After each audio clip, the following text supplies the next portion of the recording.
এবার সাঈদ রাদিয়াল্লাহু তাআলা আনহু ডাক দিয়ে বলতেছেন, ও খলিফাতুল মুসলিমিন, আল্লাহ নবী বিশ্ব নবী বলে গিয়েছেন শুক্রবার তুমি উত্তম পোশাক পরো এবং উত্তম পোশাক পরে তুমি মসজিদে যাও। কিন্তু খলিফাতুল মুসলিমিন, আল্লাহর কসম করে বলছি, আপনার সামনে আমি যে পোশাকে দাঁড়িয়ে রয়েছি, আপনার সামনে আমি যে পোশাকে আছি, এই একটা পোশাক ছাড়া আর আমার দ্বিতীয় কোনো পোশাক নাই।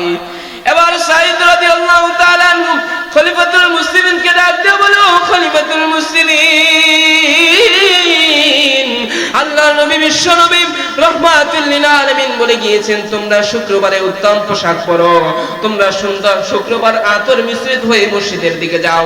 এই কারণে আমি শুক্রবার সকালে আমার জামা কাপড় ধুয়ে দেই এবং যখন জামা কাপড় শুকিয়ে যায় এই শুকনো জামা কাপড় পরে আমি অফিসে আসি। ও খলিফাতুল মুসলিমিন, শুনেন শুনেন শুনেন, আমি প্রত্যেক দিনই অফিসে আসি, কিন্তু ওই শুক্রবার আমার জামা কাপড় ধোয়ার কারণে আমার একটু দেরি হয়ে যায়। এবার আমার খলিফাতুল মুসলিমিন হযরত ওমর ফারুক রাদিয়াল্লাহু তাআলা আনহু মনে মনে বলছেন, হায় রে বায়ানি মা লাম ইয়ালাম ফাসুবহানাল্লাযী লা يحصى امتنانه باللسان ولا بالقلم ونشهد أن لا إله إلا الله وحده لا شريك له وأشهد أن محمدًا عبده ورسوله. وقال تعالى في كلامه المجيد والفرقانه الحميد: أعوذ بالله من الشيطان الرجيم. بسم الله الرحمن الرحيم. واعبدوا الله ولا تشركوا به شيئا وبالوالدين إحسانا. وقال رسول الله صلى الله عليه وسلم: المسلم أخو المسلم، أو كما قال النبي صلى الله عليه وسلم: إن الله وملائكته يصلون على النبي يا أيها الذين آمنوا صلوا عليه وسلموا تسليما. محبة الشفيع সবাই দরুদ শরীফ পড়ি। اللهم صل على سيدنا ونبينا وشفيعنا وحبيبنا ومولانا محمد صلى الله تعالى عليه وعلى آله وأصحابه وبارك وسلم.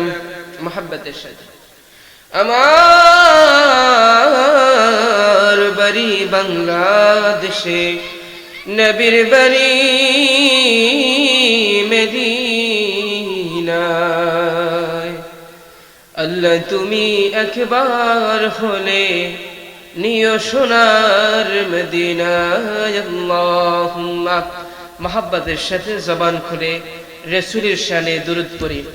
আল্লাহুম্মা সাল্লি আলা সাইয়্যিদিনা মুহাম্মদ কোথায় না মুহাম্মদ ওয়া আলা আলি সাইয়্যিদিনা مولانا محمد اللهم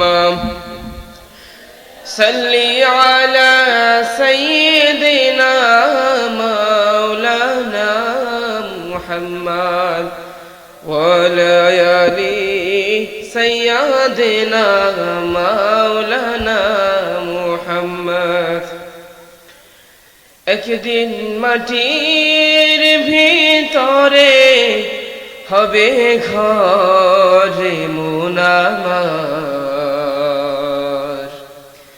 কেন বন্ধ দালান ঘর রে মুনামার কেন বন্ধ দালান ঘর প্রাণ পাখি উড়ে যাবে পিঞ্জর ছেড়ে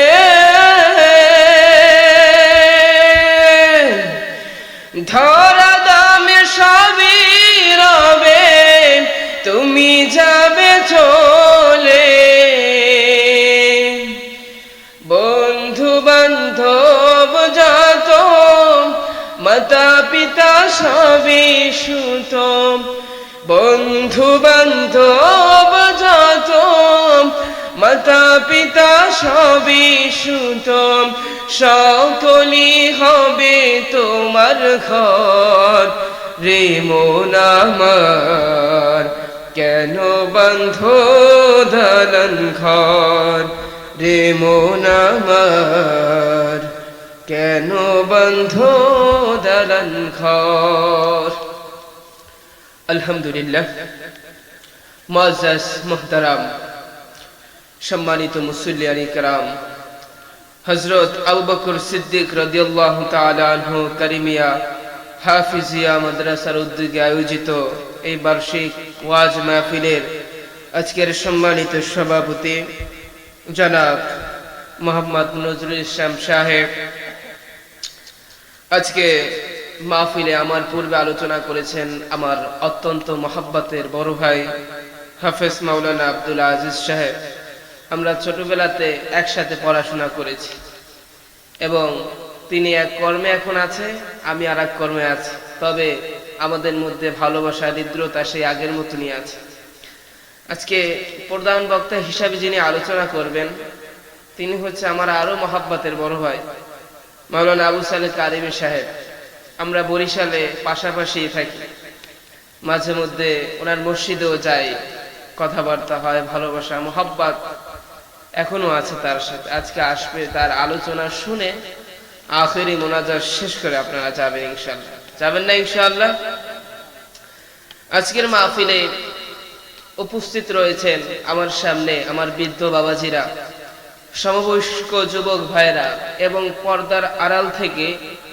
আজকের মাহফিল শ্রবণ করছেন সম্মানিতা মা ও বোনেরা ও আমার স্নেহের কচি কাঁচা মাসুম ভাইরা সর্বপ্রথম ওই মহান আল্লাহ তাআলার দরবারে একবার শুকরিয়া জ্ঞাপন করি যে মহান আল্লাহ রাব্বুল আলামিন আপনাকে আমাকে এরকম একটি জান্নাতের বাগানে দিনের মজলিসে আসার এবং বসার তৌফিক দান করেছেন এজন্য ওই মহান আল্লাহ তাআলার দরবারে একবার শুকরিয়া জ্ঞাপন করি আলহামদুলিল্লাহ আজকের মাহফিল পেয়ে আপনারা খুশি না বেজার জোরে বলুন না আওয়াজ হচ্ছে না মনে হচ্ছে আপনারা বেজার নাকি আপনারা খুশি না এজন্য আরো জোরে বলুন না আলহামদুলিল্লাহ আল্লাহ নবী সাল্লাল্লাহু আলাইহি ওয়াসাল্লাম বলেন মাই ইউরিদিল্লাহু বিহি খায়রান ইউফাক্কিহু ফিদ্দিন আল্লাহ রাব্বুল আলামিন যাকে পছন্দ করেন যাকে ভালোবাসেন তাকে একমাত্র তিনি দ্বীনের বুঝ দান করেন আজকে আমরা দেখতে পাচ্ছি আজকে আমাদের হাজারো কাজকর্মের মধ্যে আমরা লিপ্ত রয়েছিলাম কিন্তু আমাদের মধ্যে এমন একটা কমন সেন্স এসছে যে না আমার যদি জান্নাত কামাই করতে হয় আমার যদি জান্নাতে যেতে হয় তাহলে অবশ্যই একটা মাধ্যম লাগবে আর আপনারা সেই মাধ্যমটা খুঁজে বের করেছেন এই জান্নাতের বাগান ঠিক না এটা কিন্তু আপনাদের নিজের ইচ্ছায় আসতে পারেন নাই অবশ্যই আল্লাহ রাব্বুল আলামিনের দয়া এবং রহমত আপনার উপরে ছিল এই কারণেই আপনি এই মাহফিলে আসতে পেরেছেন ঠিক কি না এজন্য ওই মহান আল্লাহ তাআলার দরবারে আরো একবার শুকরিয়া জ্ঞাপন করি আলহামদুলিল্লাহ আমি খুব লম্বা সম্ভব কথা বলবো না, কারণ এই চেয়ারে বসে বসে আলোচনা করার যে যোগ্যতা এবং যতটুকু এলেমের প্রয়োজন হয় সেই যোগ্যতা এবং এলেম আমার মধ্যে কিছুই নেই। আমি অগুছালো ভাবে আপনাদের সামনে দুই একটা কথা বলি, আমার আলোচনা শেষ করবে ইনশাআল্লাহ। আপনারা শুনতে রাজি আছেন তো? জোরে বলুন না। মনে হচ্ছে আপনারা বেজার হয়ে আছেন, খুশি তো? আচ্ছা, আমি অগুছালো ভাবে আপনাদের সামনে একটা আয়াতের আজকে মূল সারাংশ বলি, আমার আলোচনা আজকে শেষ করব। আলোচনা শুরু করার আগে একটা কথা বলে নেই, কারণ আমাদের সেই দীর্ঘ সময় থাকে না, কারণ আমরা হচ্ছে ছোটখাটো বক্তা, আমাদের কিছু নির্ধারিত সময় থাকে, এই নির্ধারিত সময়ের মধ্যেই আমাদের আলোচনা শেষ করতে হয়। এজন্য আলোচনা করবেন হচ্ছে প্রধান বক্তা। আমি আমার স্বল্প সময়ের মধ্যে আপনাদেরকে কিছু বোঝানোর চেষ্টা করব ইনশাআল্লাহ। আপনারা শুনতে রাজি আছেন তো? প্রথম একটা কথা বুঝবেন, আজকে আমরা পৃথিবীর যত মুসলিম রয়েছি, আজকে আমরা পৃথিবীর মধ্যে যত মানুষ রয়েছে, বিশেষ করে যারা মুসলিম রয়েছে, এরা আমরা ইসলামকে শুধু দাড়ির মধ্যে সীমাবদ্ধ করেছি, আমরা শুধু ইসলামকে টুপির মধ্যে সীমাবদ্ধ করেছি, আমরা ইসলামকে পাগড়ির মধ্যে সীমাবদ্ধ করেছি, আমরা ইসলামকে লম্বা জামার মধ্যে সীমাবদ্ধ করেছি, আমরা ইসলামকে নামাজের মধ্যে সীমাবদ্ধ করেছি, আমরা ইসলামকে হজের মধ্যে সীমাবদ্ধ করেছি, আমরা ইসলামকে রোজার মধ্যে সীমাবদ্ধ করেছি, আমরা ইসলামকে যাকাতের মধ্যে সীমাবদ্ধ করেছি। কিন্তু আল্লাহ বলেন, তুমি ইসলামকে শুধু নামাজের মধ্যে সীমাবদ্ধ করলে হবে না, রোজার মধ্যে সীমাবদ্ধ করলে হবে না, হজের মধ্যে সীমাবদ্ধ করলে হবে না, যাকাতের মধ্যে সীমাবদ্ধ করলে হবে না, তুমি ইসলামকে শুধু টুপির মধ্যে সীমাবদ্ধ করলে হবে না, তুমি ইসলামকে শুধু লম্বা পাঞ্জাবির মধ্যে সীমাবদ্ধ করলে হবে না, তুমি ইসলামকে শুধু দাড়ির মধ্যে সীমাবদ্ধ করতে হবে না। অর্থাৎ আল্লাহ রাব্বুল আলামিন যে কাজগুলো আমাদের মধ্যে প্রণয়ন করেছেন, যেরকম ভাবে নামাজ দিয়ে ইসলাম কায়েম হবে না, রোজা দিয়ে ইসলাম কায়েম হবে না, ঠিক তেমনি ভাবে যদি আপনি মানুষের হক মেরে খান, সেই হক আল্লাহ রাব্বুল আলামিন মাফ করবেন না। কথা বুঝাইতে পারিনি? আল্লাহ রাব্বুল আলামিন কোরআনুল কারীমের মধ্যে বলছেন, ওয়া'বুদুল্লাহ ওয়া লা তুশরিকু বিহি শাইআন ওয়া বিল ওয়ালিদাইনি ইহসানা ওয়া বিযিল কুরবা ওয়াল ইয়াতামা ওয়াল মাসাকিন ওয়া ইবনিস সাবিল واليتامى والمساكين والجار ذي القربى والجار ذي الجنب والصاحب بالجبن وابن السبيل وما ملكت أيمانكم। আল্লাহ রাব্বুল আলামিন কোরআনুল কারীমের এই আয়াতের মধ্যে বলছেন, ওয়া'বুদুল্লাহ ওয়া লা তুশরিকু বিহি শাইআ। ও দুনিয়ার মুসলমানেরা, শোনো শোনো, তোমরা আমার ইবাদত করো, লা তুশরিকু বিহি শাইআ, কারোর সাথে শরীক করা ব্যতীত। ওয়া বিল ওয়ালিদাইনি ইহসানা, এই আয়াতের দ্বিতীয় নম্বরে আল্লাহ রাব্বুল আলামিন বলছেন, পিতামাতার সাথে সদ্য ব্যবহার করো, পিতামাতার সাথে সুন্দর আচরণ করো। ওয়াবিদিল কুরবা, এবং তোমার প্রতিবেশীদের সাথে তুমি সুন্দর আচরণ করো। ওয়াল ইয়াতামা, এবং এতিমদের সাথে সুন্দর আচরণ করো। ওয়াল জারিসিল কুরবা, এবং নিকটবর্তী আত্মীয় স্বজনদের সাথে সুন্দর ব্যবহার করো। ওয়াল জারিসিল জুনুবি, এবং দূরবর্তী আত্মীয় স্বজনদের সাথে সুন্দর আচরণ করো, সদ্য ব্যবহার করো, ভালো আচরণ করো। ওয়াসসাহিবি বিল জাবরি ওয়া ইবনিস সাবিল, এবং যারা আল্লাহ রাব্বুল আলামিনের রাস্তায় মুসাফির অবস্থায় আছে, এদের সাথেও সুন্দরভাবে সদ্য ব্যবহার করো। ওয়ামা মালাকাত আইমানুকুম, এবং তোমার যে অধীনস্থ দাস দাসী আছে, আজকে মনে করুন আপনাকে আল্লাহ রাব্বুল আলামিন টাকা পয়সা দিয়েছেন, অর্থ সম্পদ দিয়েছেন, ধন দৌলত দিয়েছেন, মাল গাড়ি বাড়ি ইত্যাদি করার সৌভাগ্য দিয়েছেন। এখন আপনার বাড়িতে একজন কেয়ারটেকার আছেন, আপনার জমিতে ভুঁই রোয়ার জন্য আপনি একজন রূপচা রেখেছেন। এখন প্রকৃত মুসলমান তো ওই ব্যক্তি যে ওই কেয়ারটেকার এবং সেই রূপচার সাথে ভালো ব্যবহার করেন। আল্লাহ রাব্বুল আলামিন এই আয়াতের মধ্যে এটাই বলেছেন। অর্থাৎ এই আয়াতের মধ্যে আল্লাহ রাব্বুল আলামিন 9 শ্রেণীর কথা মানুষের কথা বলবেন। কয় শ্রেণীর মানুষের কথা? 9 শ্রেণীর মানুষের কথা বলবেন। এই 9 শ্রেণীর মানুষের কথা শুনে যাবেন তো ইনশাআল্লাহ? জোরে বলুন না, মনে হচ্ছে আপনারা আমার কথা বুঝতে পারছেন না। আজকে তো আমরা মাহফিলকে শুধু কেচ্চা কাহিনী এবং আপনার হাসি তামাশার মঞ্চ বানিয়ে ফেলেছি। আমরা নাম দেই তাফসীরুল কোরআন মাহফিল, নাম দেই কি? তাফসীরুল কোরআন মাহফিল।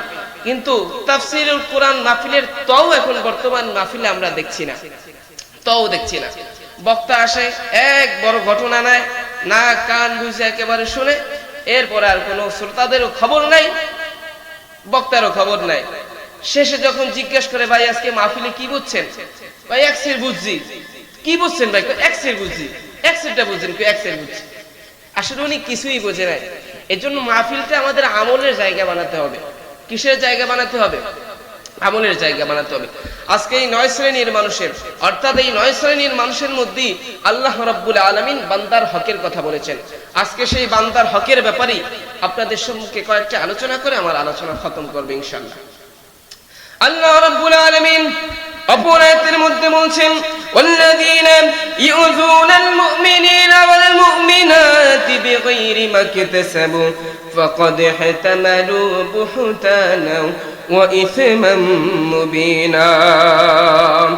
আল্লাহ রাব্বুল আলামিন বলছেন, যারা মুমিন নরনারীদের সাথে অন্যায়ভাবে অত্যাচার করে, অন্যায়ভাবে খারাপ আচরণ করেন, আল্লাহ রাব্বুল আলামিন বলছেন তারা প্রকাশ্য পাপের বোঝা তার কাঁধের উপরে বহন করে।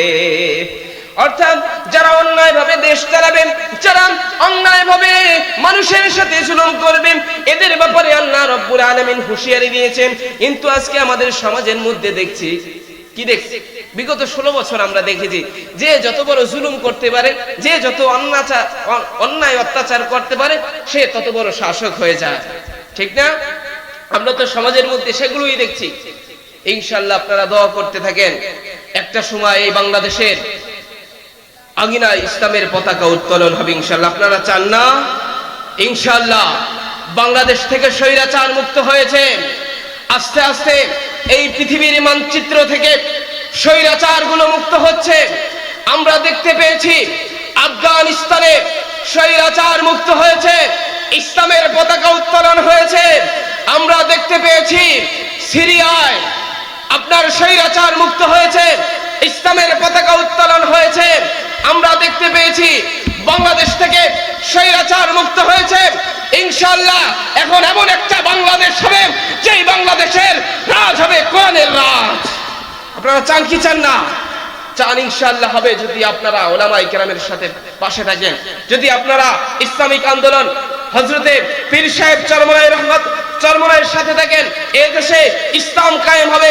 যদি আল্লামা মামুনুল হকের সাথে আপনারা থাকেন, এদেশ ইসলাম কায়েম হবে। যদি আল্লামা ফয়জুল করিমের সাথে থাকেন, এদেশ ইসলাম কায়েম হবে। কোনো বাম রাম আর বাংলাদেশের ক্ষমতা দখল করতে পারবে না। কথা বলেন না কেন আপনারা? আমার কথা বুঝতে পারছেন না? অবশ্যই আপনাদের এই বিষয়গুলো বুঝতে হবে। এই সারা বিগত 16 বছর আমরা কবরের ওয়াজ করে আসছি, হুজুররা এসে এক্সের কান্দায় আর কান্দায়। কিন্তু বর্তমান সমাজে আমরা একটা সুন্দর পরিবেশ পেয়েছি। এখন আমরা কিভাবে আমাদের বাংলাদেশটাকে সাজান যায়, কোরআনের রাজ কায়েম করা যায়, এ ব্যাপারে আমরা দেখবো ইনশাআল্লাহ। আপনারা সাথে থাকবেন তো? উলামায়ে কেরামের সাথে থাকবেন না ইনশাআল্লাহ? কারা কারা থাকবেন হাত উত্তোলন করে দেখান। যাই হোক, তাইলে বান্দার হক আদায় করতে হবে। কি আদায় করতে হবে? বান্দার হক আদায় করতে হবে।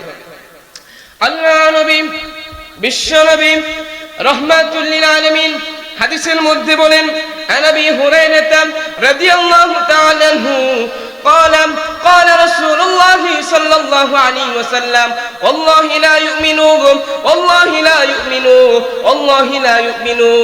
আল্লাহ নবী বিশ্ব নবী রাহমাতুল লিল আলামিন এই হাদিসের মধ্যে ওয়াল্লাহি লা ইউমিনু ওয়াল্লাহি লা ইউমিনু ওয়াল্লাহি লা ইউমিনু এই শব্দটা 3 বার উচ্চারণ করেছেন। অর্থাৎ ওই ব্যক্তি মুসলমান না, আল্লাহর শপথ ওই ব্যক্তি প্রকৃত মুসলমান না, আল্লাহর শপথ ওই ব্যক্তি প্রকৃত মুসলমান না, ওই ব্যক্তি প্রকৃত মুসলমান না। সাহাবায়ে কেরাম প্রশ্ন করলেন, কাইলা ওয়া মান ইয়াবা ইয়া রাসূলুল্লাহ, ইয়া রাসূলুল্লাহ, ইয়া হাবিবাল্লাহ, কোন ব্যক্তি প্রকৃত মুসলমান না? ক্বালা আল্লাযী লা ইয়ামানু জারুহু বাওয়াইকাহু। আল্লাহ নবী, বিশ্ব নবী রাহমাতুল লিল আলামিন বললেন, ওই ব্যক্তি প্রকৃত মুসলিম না, ওই ব্যক্তি প্রকৃত মুসলমান না যেই ব্যক্তি অপর মুসলমানদেরকে কষ্ট দেয়। অর্থাৎ আজকে আমাদের বাড়ির পাশের যে মানুষগুলো আছে, আজকে আমরা বাড়ির পাশের মানুষের সাথে খারাপ আচরণ করছি না, হয়তো তাদেরকে মুখ দিয়ে আমরা খারাপ ব্যবহার করছি, হয়তো মুখের মাধ্যমে খারাপ ব্যবহার করছি, নয়তো হাতের মাধ্যমে খারাপ ব্যবহার করছি, নয়তো জুলুমের মাধ্যমে তাদের সাথে খারাপ ব্যবহার করেছি। কিন্তু আল্লাহর নবী, বিশ্ব নবী রাহমাতুল লিল আলামিন বললেন, ওয়াল্লাহি লা ইউমিনু, ওয়াল্লাহি লা ইউমিনু, ওই ব্যক্তি মুসলমান না যে ব্যক্তি অপর মুসলমানকে অন্যায়ভাবে কষ্ট দেয়। وفي رواية مسلم لا يدخل الجنة من لا يأمن جاره بواقيه। আল্লাহ নবী, বিশ্ব নবী মুসলিম শরীফের অপর হাদিসের মধ্যে বর্ণনা করেন, ওই ব্যক্তি প্রকৃত মুসলমান না এবং ওই ব্যক্তি জান্নাতের মধ্যে প্রবেশ করবে না, জান্নাতের ঘেরানো পাবে না। সাহাবায়ে কেরাম প্রশ্ন করলেন, ইয়া রাসূলুল্লাহ, ইয়া হাবিবাল্লাহ, কোন ব্যক্তি জান্নাতে প্রবেশ করবে না? রাসূল সাল্লাল্লাহু আলাইহি ওয়াসাল্লাম বললেন, ওই ব্যক্তি জান্নাতে প্রবেশ করতে পারবে না যে ব্যক্তি তার অপর মুসলমান ভাইদেরকে অন্যায়ভাবে কষ্ট দেয়। বিগত 16 বছরে আমরা দেখতে পেরেছি যারা মেম্বার ছিল আওয়ামী লীগের, তারা আমাদেরকে কষ্ট দিয়েছে, যারা চেয়ারম্যান ছিল তারাও আমাদেরকে কষ্ট দিয়েছে। বিগত 16 বছর আমরা দেখেছি যারা এমপি ছিল তারাও আমাদের বিপক্ষে করেছিলেন, তারাও আমাদের ব্যাপারে কথা বলেছিল। এমনকি বিগত 16 বছর আমরা মেম্বার থেকে একেবারে সরকার পর্যন্ত যত ক্ষমতাবানকে দেখলাম, সবাই এই বাংলাদেশের মুসলিম নরনারীর উপরে সেই ভারতের দালালি করে আমাদেরকে অত্যাচার করেছে। ঠিক কিনা? জোরে বলুন না, আসতে বলেন কেন? ভয় পাচ্ছেন নাকি? ভয় পাওয়া যাবে না। এখন আমরা সুন্দর একটা দেশ পেয়েছি, ভয় পাওয়া যাবে না।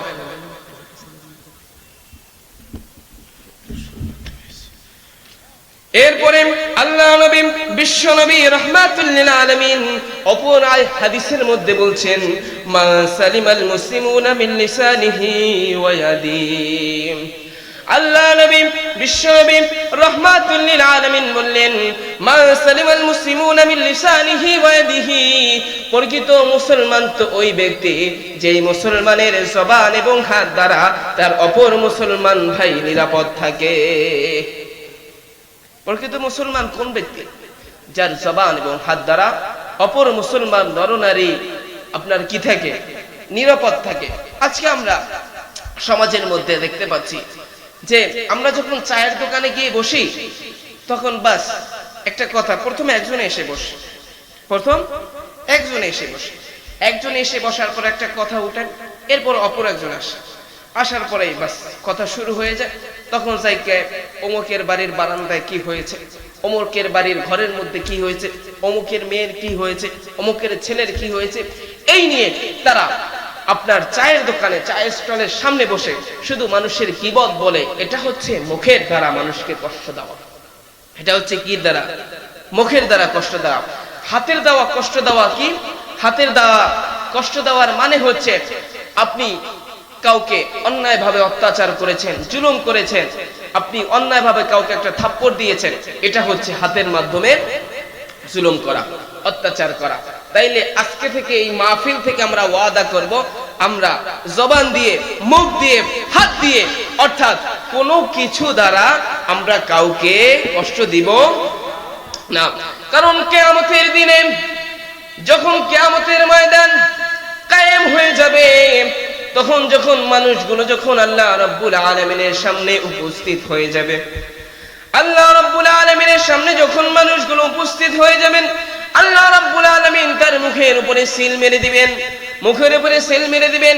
এবার তার হাত বলে দিবেন, ও মালিক, তোমার বান্দা এই হাত দ্বারা অন্যায় করেছে, তোমার বান্দা এই হাত দ্বারা জুলুম করেছে, অন্যায় করেছে, বিচার করেছে।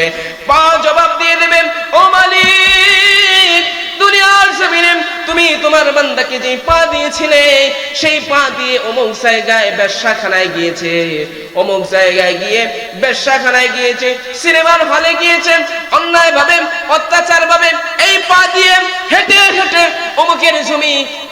অমুকের জমি আত্মসাৎ করেছে এবং তার চক্ষু বলে দেবে, ও মালিক, তোমার বান্দাকে নিয়ামত হিসেবে তুমি যে চক্ষু দিয়েছিলে, সেই চক্ষু দিয়ে জিনা করেছে, চোখের জিনা করেছে, পর্দা করে নাই, চোখের হেফাজত করে নাই।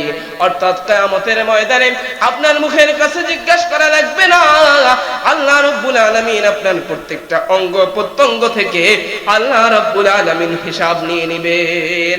এবং আল্লাহ রাব্বুল আলামিন আমাদের দুই কাঁধের উপরে দুইজন ফেরেশতা নিযুক্ত করে দিয়েছেন, কিরামান কাতিবিন।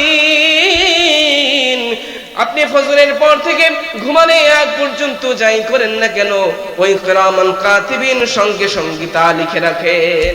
পালাবার পথ আছে? বলেন না, পালাবার পথ আছে? পালাবার কোনো পথ নাই। এজন্য ইনশাআল্লাহ আজকে থেকে আমরা নিয়ত করব যে আমরা কারো সাথে খারাপ আচরণ করব না। হয়তো সেটা হাতের মাধ্যমে হতে পারে, সেটা মুখের মাধ্যমে হতে পারে, কানের মাধ্যমে হতে পারে, নাকের মাধ্যমে হতে পারে, চোখের মাধ্যমে হতে পারে, পায়ের মাধ্যমে হতে পারে, কোনো কিছু দ্বারা ইনশাআল্লাহ, সবাই বলুন না ইনশাআল্লাহ। এমন ইনশাআল্লাহ বলেন না, অনেকের মুখে ইনশাআল্লাহ আছে কিন্তু আপনার অন্তরে ইনশাআল্লাহ নাই। এটা মজার ঘটনা, আমি ছোটবেলাতে শুনেছি আমাদের উস্তাদদের কাছে। এক পাগলা বাজারে গরু কিনতে যাইতেছে। কোথায়? বাজারে গরু কিনতে যাচ্ছে। তো বাজারে যখন গরু কিনতে যাচ্ছে, যাওয়ার পথে এক বন্ধুর সাথে দেখা। আরে বন্ধু, এতদিন পর দেখা, কোথায় যাচ্ছ? কয়, দোস্ত যাচ্ছি বাজারে গরু কিনতে। তো এই কথাটা বলার দরকার কি? ইনশাআল্লাহ বললি তো হতো।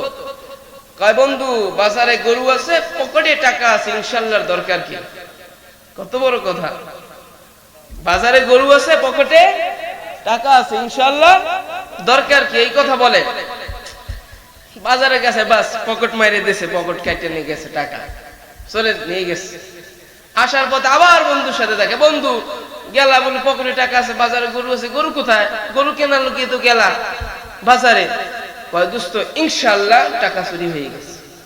এখন 1000 বার ইনশাআল্লাহ বললে আপনার গরু ফিরে আসবে? তাহলে এমন ইনশাআল্লাহ বলা যাবে? আল্লাহ কবুল করুক। পারবেন তো ইনশাআল্লাহ? কারণ আপনি যদি এখন ঠিক না হয়ে যেতে পারেন, আপনি যদি আপনার অপর ভাইয়ের সাথে বেয়াদবি করেন, অপর ভাইয়ের সাথে যদি অন্যায় অত্যাচার করেন, কিয়ামতের ময়দানে আল্লাহ আপনাকে ছাড় দিবেন না। সেই কবরে জাহান্নামের সম্মুখীন হতে হবে। আর সেই কবরের আযাব কিন্তু সামান্য কোনো আযাব না, সেই কবরের আযাব হবে ভয়াবহ এবং কঠিন। কবরের আযাব কত কঠিন, সইতে আমি পারিব না। মৃত্যু যন্ত্রণা কত কঠিন, সইতে আমি পারিব না। কবরের আযাব কত কঠিন, সইতে আমি পারিব না। মৃত্যু যন্ত্রণা কত কঠিন, সইতে আমি পারিব না। পারবেন? পারবেন কবরের আযাব সহ্য করতে? ও গো দয়াময় হে রহিম, চাই যে তোমার শুধু করুণা। কবরের আযাব কত কঠিন, সইতে আমি পারিব না। মৃত্যু যন্ত্রণা কত কঠিন, সইতে আমি পারিব না। মসজিদের ওই পালকিখানা আসবে সবার দ্বারে, সবার জানাম। বড়ই পাতার আর গরম পানি, শেষ গোসল দিবে সব জানা। গোসল শেষে সাদা কাফনে, শেষ বিদায় দিবে সব জানা। কবরের আযাব কত কঠিন, সইতে আমি পারিব না। মৃত্যু যন্ত্রণা কত কঠিন, সইতে আমি পারিব না। ও গো দয়াময় হে রহিম, চাই যে তোমার শুধু করুণা। কবরের আযাব কত কঠিন, সইতে আমি পারিব না। আল্লাহ আমাদের সবাইকে কবরের আযাব থেকে হেফাজত করুন। সবাই পড়ুন আমিন। জোরে পড়ুন না আমিন। তাহলে আমরা কোথায় যেন ছিলাম বলেন তো? মুসলমানদের সাথে কারো সাথে খারাপ আচরণ করা যাবে?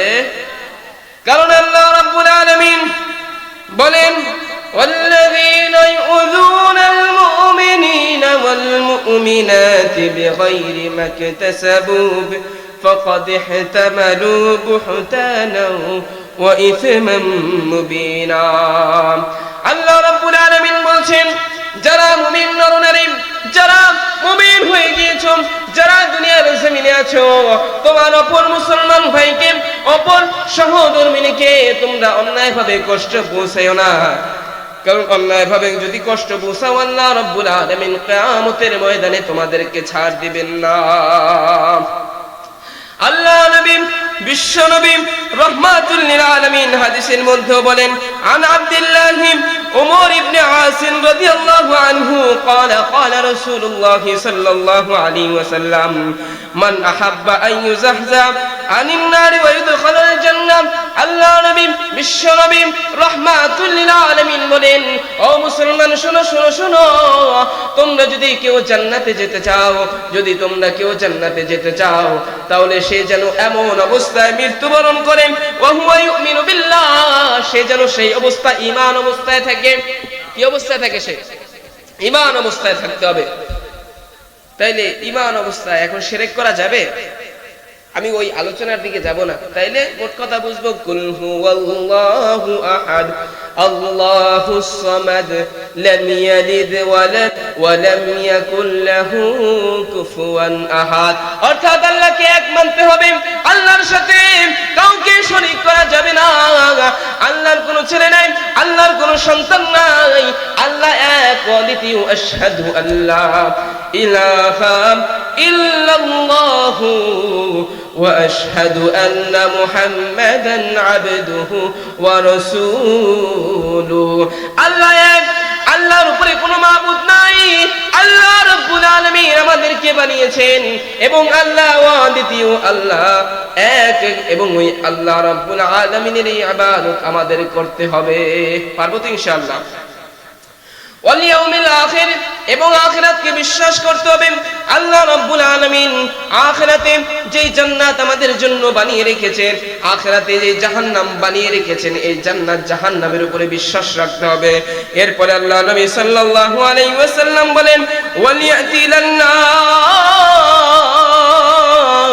এবং এই মুমিন যেন মুসলমানদের সাথে এমন আচরণ করে মাল্লাযী ইউতা ইলাই সে মানুষের কাছে এমন আচরণ করে যা মানুষের কাছ থেকে সে পেতে চায় অর্থাৎ মানুষের সাথে এমন ভাবে আচরণ করবে মানুষের সাথে এমন ভাবে সুন্দর এবং সদ্য ব্যবহার করবে যা মানুষের কাছ থেকে সে পেতে চায় আচ্ছা আমি একটা উদাহরণ দিচ্ছি আপনাদেরকে আপনি মনে করুন আমার একজন মুসল্লি আমি সব সময় চাবো আপনার কাছ থেকে আমি ভালো আচরণ পেতে চাবো না তাইলে এখন আমি চাচ্ছি ভালো আচরণ পেতে কিন্তু আমি মানুষের সাথে খারাপ ব্যবহার করি রাসূল সাল্লাল্লাহু আলাইহি ওয়াসাল্লাম এটাই বলছে তুমি মানুষের সাথে যেরকম আচরণ পেতে চাও মানুষের কাছ থেকে যেরকম আচরণ পেতে চাও সেরকম আচরণ মানুষের কাছ থেকে উপহার দিবে মানুষের এজন্য মানুষের সাথে ভালো আচরণ করব তো ইনশাআল্লাহ বিগত 16 বছর আমাদের সাথে যে অন্যায় এবং অবিচার স্বৈরাচারী করে গিয়েছেন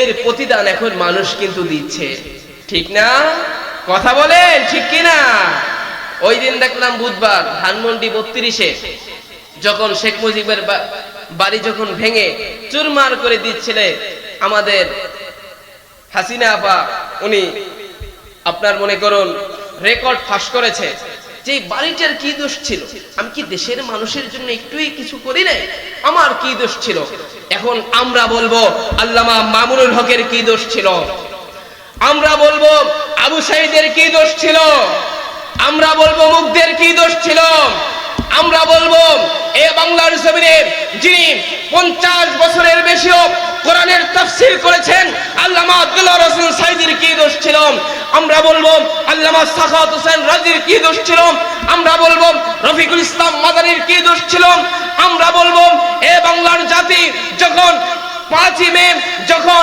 স্বৈরাচারীর বিরুদ্ধে যখন আন্দোলন গড়ে তুলেছিল যখন পাখির মতন বুলেটের মাধ্যমে আমাদের ছাত্র ভাইদের দেহ কেড়ে নিয়েছেন তখন আমরাও বলবো আমাদের ছাত্র ভাইদের কি দোষ ছিল এখন সেই আপনারা 16 বছরে যেভাবে আমাদেরকে আমাদের সাথে যেরকম আচরণ করেছেন জাতি এখন আচরণ দেওয়া শুরু করেছে এটা শুধু অ্যাডভারেজ দিচ্ছে সামনে তো আরো আছে দেখবেন শুধু আপনারা দোয়া করবেন যাতে দেশ সংস্কার হয়ে যায়। আমাদের শাসক আমরা এমন পেয়েছি, অথচ রাসূল সাল্লাল্লাহু আলাইহি ওয়াসাল্লামের যুগে কি সুন্দর শাসন আমল ছিল। অথচ রাসূল সাল্লাল্লাহু আলাইহি ওয়াসাল্লামের যুগে তারা কত সুন্দরভাবে দেশ চালিয়েছেন। রাসূল সাল্লাল্লাহু আলাইহি ওয়াসাল্লাম যাকে গভর্নর করে বানাইতেন, যাকে খলিফা নিযুক্ত করতেন, কত আমানতদারির সাথে তারা দেশকে পরিচালনা করতেন। সেই যুগের দিকে আমাদের তাকানোর দরকার না? অবশ্যই তাকাবেন ইনশাআল্লাহ। আল্লাহ নবীর সাহাবী সাঈদ আল জুমাহি রাদিয়াল্লাহু তাআলা আনহুর ঘটনা, হযরতে আমার নবী বিশ্ব নবী রাহমাতুল লিল আলামিন যখন 63 বছর বয়সে দুনিয়া থেকে চিরবিদায় নিয়ে চলে গেলেন, দিয়েছেন তার মধ্যে আমরা প্রথম দোষ পেয়েছি সে অফিসে ঠিকঠাক মতন আসে না। দ্বিতীয় নাম্বার দোষ পেয়েছি তিনি অফিসে তিনি শুক্রবার অফিসে আসে না। 3 নাম্বার দোষ আমরা যেটা পেয়েছি তিনি মাগরিবের পর তিনি দরজা খোলে না। 4 নাম্বার দোষ যেটা পেয়েছি আমরা যখন মাসে মধ্যে অফিসে আসি তখন এসে দেখি সাঈদ আল জুমাহি রাদিয়াল্লাহু তাআলা আনহু অফিসের মধ্যে অজ্ঞান হয়ে পড়ে গেছে। খলিফাতুল মুসলিমিন হযরতে ওমর রাদিয়াল্লাহু তাআলা আনহুর মনটা খারাপ হয়ে গেলে, হায়রে সাঈদ রাদিয়াল্লাহু তাআলা আনহুকে কত ভরসা করে, কত ভালো মনে করে আমি সাঈদ রাদিয়াল্লাহু তাআলা আনহুকে হিমসের গভর্নর করে পাঠিয়েছি। হায় হায়, এই সাঈদ এগুলো কি করলাম? সঙ্গে সঙ্গে সাঈদকে খবর দিলেন। সাঈদ আসার পরে ও সাঈদকে হযরতে খলিফাতুল মুসলিমিন বলতেছেন, ও সাঈদ আমি তোমাকে সুন্দরভাবে আমি তোমাকে ভরসা করে আমি হিমসের গভর্নর করে পাঠিয়েছি, কিন্তু তুমি কামটা করলা কি? এবার সাঈদ রাদিয়াল্লাহু তাআলা আনহু খলিফাতুল মুসলিমিনকে ডাক দিয়ে বলে, খলিফাতুল মুসলিমিন হিমসের লোকেরা যে 4টা বিষয় আমার নামে বিচার দায়ের করেছেন, ইনশাআল্লাহ এই 4টা বিষয়ের সুস্পষ্ট জবাব আমি সাঈদের কাছে আছে। প্রথম নাম্বার, ও সাঈদ তুমি কেন অফিসে দেরি করে আসো? এবার সাঈদ রাদিয়াল্লাহু তাআলা আনহু বলতেছেন, ও খলিফাতুল মুসলিমিন শুনেন, আমি হিমসের গভর্নর হতে পারি, কিন্তু আমার বাসার মধ্যে একটা কাজের বুয়া নাই, একটা কাজের লোক নাই, আর আল্লাহ রাব্বুল আলামিন আমাকে অনেকগুলো সন্তান আদি দান করেছেন। ও খলিফাতুল মুসলিমিন শুনেন, আমার স্ত্রী একা এই সন্তানগুলোকে সামলাতে পারে না, এই কারণে সকালবেলা আমি স্ত্রীকে সাহায্য করে আমি অফিসে আসি। আমি প্রত্যেকদিন অফিসে আসি ঠিকই, কিন্তু আমার আসতে আসতে দেরি হয়ে যায়। এবার খলিফাতুল মুসলিমিন সাঈদ রাদিয়াল্লাহু তাআলা আনহুকে ডাক দিয়ে বললেন, ও সাঈদ এটা বুঝলাম ঠিক আছে, কিন্তু তুমি শুক্রবার অফিসে আসো না কেন? এবার সাঈদ রাদিয়াল্লাহু তাআলা আনহু ডাক দিয়ে বলতেছেন, ও খলিফাতুল মুসলিমিন আল্লাহ নবী বিশ্ব নবী বলে গিয়েছেন শুক্রবার তুমি উত্তম পোশাক পরো এবং উত্তম পোশাক পরে তুমি মসজিদে যাও, কিন্তু খলিফাতুল মুসলিমিন আল্লাহর কসম করে বলছি আপনার সামনে আমি যে পোশাকে দাঁড়িয়ে রয়েছি, আপনার সামনে আমি যে পোশাকে আছি, এই একটা পোশাক ছাড়া আর আমার দ্বিতীয় কোনো পোশাক নাই। এবার সাঈদ রাদিয়াল্লাহু তাআলা আনহু খলিফাতুল মুসলিমিনকে ডাক দিয়ে বলে, ও খলিফাতুল মুসলিমিন আল্লাহর নবী বিশ্ব নবী রাহমাতুল লিল আলামিন বলে গিয়েছেন তোমরা শুক্রবারে উত্তম পোশাক পরো, তোমরা সুন্দর শুক্রবার আতর মিশ্রিত হয়ে মসজিদের দিকে যাও। এই কারণে আমি শুক্রবার সকালে আমার জামা কাপড় ধুয়ে দেই এবং যখন জামা কাপড় শুকিয়ে যায় এই শুকনো জামা কাপড় পরে আমি অফিসে আসি। ও খলিফাতুল মুসলিমিন শুনেন, আমি প্রত্যেকদিন অফিসে আসি, কিন্তু ওই শুক্রবার আমার জামা কাপড় ধোয়ার কারণে আমার একটু দেরি হয়ে যায়। এবার আমার খলিফাতুল মুসলিমিন হযরত ওমর ফারুক রাদিয়াল্লাহু তাআলা আনহু মনে মনে বলছেন, হায় রে আমি কেন সাঈদকে ডাকলাম? ও সাঈদ আমার ভুল হয়ে গেছে। এবার সাঈদ রাদিয়াল্লাহু তাআলা আনহুকে 3 নম্বর প্রশ্নের কথা বললেন, ও সাঈদ তুমি কেন মাগরিবের পরে সন্ধ্যার পরে তোমার ঘরের দরজা বন্ধ করে দাও? এবার সাঈদ রাদিয়াল্লাহু তাআলা আনহু খলিফাতুল মুসলিমিনকে ডাক দিয়ে বলতেছেন, ও খলিফাতুল মুসলিমিন সকাল থেকে ফজরের পর থেকে মাগরিব পর্যন্ত আমি জনগণের সেবা করি, জনগণের সুখ দুঃখ দেখি, জনগণের সুখ দুঃখগুলো আমি বন্টন করি, কিন্তু এরপরে আল্লাহকে সময় দেওয়ার মতন আর আমার কোনো সময় থাকে না। এই কারণে মাগরিবের পরে বাড়ি চলে আসি, মাগরিবের পরে সালাত আদায় করে আল্লাহ রাব্বুল আলামিন আমাকে যে সন্তানাদি দান করেছেন সেই সন্তানদেরকে একটু ইসলামিক শিক্ষা দেয়। এরপরে এশারের নামাজ পড়ে এশারের পর থেকে একেবারে ফজর পর্যন্ত বাকিটি সময়টুকু আমি আমার আল্লাহকে দেওয়ার চেষ্টা করি। জোরে বলুন না সুবহানাল্লাহ। যদি মুসলমান হয়ে থাকে জোরে বলুন না আল্লাহু আকবার। জোরে বলুন না আল্লাহু আকবার। জোরে বলেন আর জোরে বলেন আল্লাহু আকবার। সবাই হাত উঁচু করে আল্লাহকে দেখায় দেন, ও আল্লাহ এই আজকের মাহফিলকে তুমি কবুলের মঞ্জুর করে নাও। 4 নম্বরে হযরতে ওমর রাদিয়াল্লাহু তাআলা আনহু সাঈদকে বললেন, ও সাঈদ তুমি কেন অফিসে আসার পরে অজ্ঞান হয়ে পড়ে থাকো? এবার সাঈদ রাদিয়াল্লাহু তাআলা আনহু আমার খলিফাতুল মুসলিমিনকে ডাক দিয়ে বলতেছে, ও খলিফাতুল মুসলিমিন আমি যেই কারণে অজ্ঞান হয়ে পড়ি সেই কারণটা যদি আপনার হয়ে যেত আপনি মরে যেতেন। এবার খলিফাতুল মুসলিমিন ডাক দিয়ে বলতেছে, ও খলিফাতুল ও সাঈদ তুমি কেন অজ্ঞান হয়ে পড়ে যাও? এবার সাঈদ বলতেছেন, আমি যখন হিন্দু ধর্মেতে ছিলাম, আমি যখন মুসলমান ছিলাম না, আমার এক ভাই হযরতে উতবা রাদিয়াল্লাহু তাআলা আনহু খুবাইব রাদিয়াল্লাহু তাআলা আনহুকে আমরা মক্কার উপকণ্ঠ থেকে ধরে আনলাম। মক্কার উপকণ্ঠ থেকে যখন ধরে আনলাম কাফিরেরা তাকে আটকে রেখেছে এবং কাফিরেরা তাকে খানা দেয় না, পিনা দেয় না, পানি দেয় না, কিছু দেয় না। ও খলিফাতুল মুসলিমিন 2-3 দিন পর্যন্ত যখন দেখে খানা দেয় না তখন বলে মরে না কেন? তখন ঘোষণা দিলেন হযরতে খুবাইব রাদিয়াল্লাহু তাআলা আনহু থেকে দুনিয়া থেকে চির বিদায় দিয়ে দিবেন। হযরতে খুবাইব রাদিয়াল্লাহু তাআলা আনহুকে নিয়ে গেলেন শুলিতে চড়ানোর জন্য। গিয়ে দেখেন এইভাবে একটা গাছ দাঁড়া করানো আছে। এবার খুবাইব রাদিয়াল্লাহু তাআলা আনহুকে এইভাবে বাঁধলেন, বাঁধার পরে হাতের মধ্যে প্যারাক মারলেন, এই হাতের মধ্যে প্যারাক মারলেন। এবার খুবাইব রাদিয়াল্লাহু তাআলা আনহু কাফিররা জিজ্ঞাসা করতেছেন, ওই প্যারাক মারার আগে কাফিররা জিজ্ঞাসা করতেছেন, ও খুবাইব মৃত্যুর আগে তোমার কি কোনো শেষ চাওয়া পাওনা আছে? এবার খুবাইব রাদিয়াল্লাহু তাআলা আনহু ওই কাফেরদেরকে বলতেছেন, আমি আমার বাবাকেও দেখতে চাই না, আমি আমার মাকেও দেখতে চাই না, আমি কোনো আত্মীয় স্বজনকেও দেখতে চাই না, তবে আমি আল্লাহ রাব্বুল আলামিনের কাছে 2 রাকাত নামাজ পড়তে চাই।